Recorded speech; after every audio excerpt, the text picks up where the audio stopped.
CITL,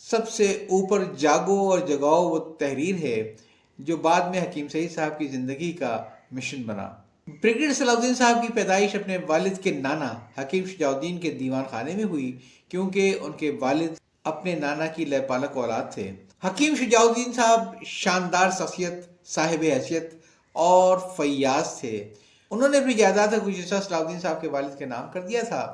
اس کتاب میں نانا کی اس بگھی کی تصویر بھی موجود ہے جس پر وہ روزانہ شام کو پورا شہر سیر کو جاتے تھے، اور کبھی کبھی صلاح الدین صاحب بھی ان کے ہمراہ ہوتے تھے۔ ان کے نانا ان کے والد کی ہر خواہش پوری کرتے تھے، اور اس دور میں ان کو ٹرمپ موٹر سائیکل اور بعد میں اوپل کار بھی دلوائی۔ پھر بعد کے حالات کا تذکرہ ہے کہ ان کے انتقال پر کس طرح حکیم شجاع الدین کے بھائی نے ساری جائیداد پر قبضہ کر لیا، اور صلاح الدین صاحب کی دادی جو شجاع الدین صاحب کی اکلوتی بیٹی تھی، ان کو ہر چیز سے محروم کر دیا گیا۔ اچھا، قبضہ گیری کا رواج تو پاکستان بننے کے وقت سے ہی ہے، کیونکہ دہلی کے اچانک فسادات کے بعد جب یہ خاندان لٹ پٹ کر کراچی آیا، کافی عرصے Jacob line, Jamshed road, Lalu کھیت، آرم باغ وغیرہ کے علاقوں میں کرائے کے مکان بدلتے رہے، جہاں کوئی سہولیات نہیں ہوتی تھیں۔ سائیکل کے دونوں طرف ڈرم لٹکا کر دور سے پانی بھر کے لانا پڑتا تھا۔ اللہ اللہ کر کے بنس روڈ پر گراؤنڈ فلور پر ایک فلیٹ پگڑی پر مل گیا۔ پھر ان کے والد کے طبیہ کالج کے استاد ڈاکٹر سمیع اللہ صاحب جب ملنے آئے تو فلیٹ دیکھ کر بہت خوش ہوئے اور مشورہ دیا کہ میں اور آپ مل کر اس فلیٹ میں ایک مشترکہ دواخانہ چلائیں گے۔ ان کے والد راضی ہو گئے، اور گھر والوں کی مخالفت کے باوجود انہوں نے اپنے گھر والوں کو کہیں اور منتقل کر دیا اور خود چند روز کے لیے دہلی چلے گئے تاکہ وہاں اپنے کچھ اثاثے بیچ کر اپنے معاشی حالات بہتر کریں۔ وہاں ان کو ناکامی ہوئی۔ 4 ماہ بعد جب واپس آئے تو ان کو زندگی کا سب سے بڑا صدمہ یہ ملا جب ان کے استاد ڈاکٹر سمیع اللہ اپنے وعدے سے مکر گئے اور اس فلیٹ پر انہوں نے قبضہ کر لیا۔ اس طرح وہ فلیٹ ان کے ہاتھ سے نکل گیا۔ اس کتاب میں سمیع اللہ صاحب کی کالج لائف کا بڑا ذکر ہے۔ ڈی جے کالج میں پڑھتے تھے۔ لکھتے ہیں کہ ڈی جے کالج میں گزرے سال میری زندگی کا درخشاں زمانہ تھے۔ کالج نہ صرف تعلیم کے لحاظ سے اول درجے کا تھا بلکہ ایک کھیل اور ثقافتی سرگرمیوں میں بھی اس کا نمبر 1 مانا جاتا تھا۔ اسٹوڈنٹ یونین کے الیکشن، سالانہ میلے، مختلف لوگوں سے ملاقاتیں اور سالانہ اسپورٹ فیسٹیول باقاعدگی سے منعقد ہوتے تھے۔ انٹر کالج اسپورٹس مقابلوں میں زیادہ تر تعلیم کالج کی ٹیم کو انکریج کرتے تھے۔ پروفیسر صاحبان ساری سرگرمیوں کو پسند کرتے تھے اور شامل بھی ہوتے تھے۔ غرض کے پڑھائی کے علاوہ پورا سال اچھی ایکٹیویٹیز گزرتا تھا۔ کیونکہ یہ کوئی ایجوکیشن کالج تھا لہٰذا اس کے اپنے ہی رنگ تھے۔ لڑکیاں نہ صرف یہ کہ تعلیم میں پوزیشن حاصل کرتی تھیں بلکہ ٹیبل ٹینس اور بیڈمنٹن کے مقابلوں میں بھی حصہ لیتی تھیں۔ سالانہ مکسڈ کرکٹ میچ بھی ہوتا تھا۔ انیتا غلام علی مشہور طالبہ تھی جو ٹیبل ٹینس کی اچھی کھلاڑی تھیں۔ اس کے علاوہ بھی انہوں نے اپنے کالج کے کئی لوگوں کو ذکر کیا ہے، جس میں ڈاکٹر عبدالقدیر خان ہیں اور ڈاکٹر ادیب رضوی ہیں، اسی طریقے سے عبدالحفیظ پیرزادہ جو ان کے اپنے کرکٹر ساتھی بھی تھے۔ پھر فلم اسٹار وحید مراد صاحب کا ذکر کیا جو 3 سال جونیئر تھے، باقاعدگی کالج آتے تھے۔ اس کے علاوہ 2 کھلاڑی پاکستان کی ٹیبل ٹینس ٹیم کے چیمپئن بھی رہے اور کچھ سیاسی زندگی سے چلے گئے۔ ایک بڑی دلچسپ بات انہوں نے لکھی ہے کہ لکھا کہ ابھی کچھ عرصہ پہلے ایک صاحب نے مجھ سے سوال کیا تھا کہ اگر آپ کو پچھلی زندگی مل جائے تو کس زمانے میں جانا پسند کریں گے، تو میرا جواب تھا کالج کی زندگی۔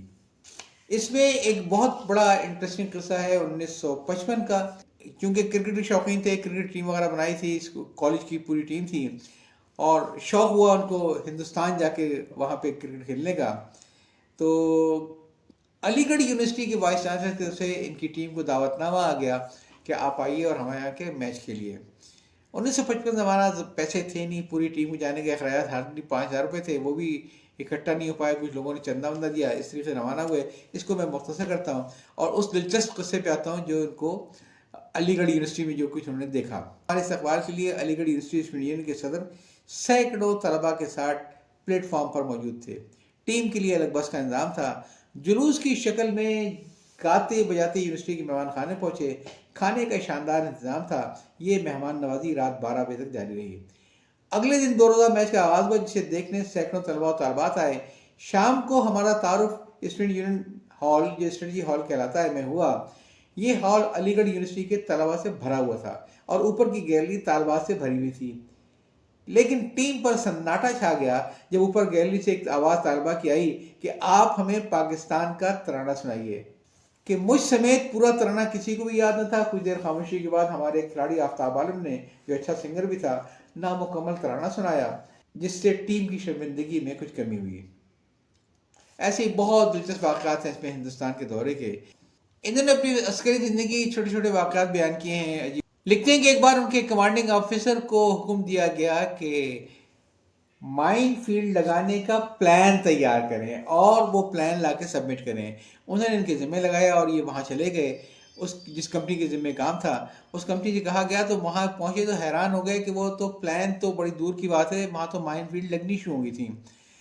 اور جب انہوں نے بتایا کہ صاحب مائن فیلڈ لگانی نہیں ہے بلکہ صرف پلان تیار کر کے لے جانا ہے، تو ان کو سختی سے جھڑک بھی دیا گیا۔ بعد میں ایک حادثہ ہوا، یہ مائن ڈمپ پھٹ گیا اور اس میں کہتے ہیں کہ 7 لوگ شہید ہو گئے، لیکن ملبہ سارا ان کے سر گر گیا۔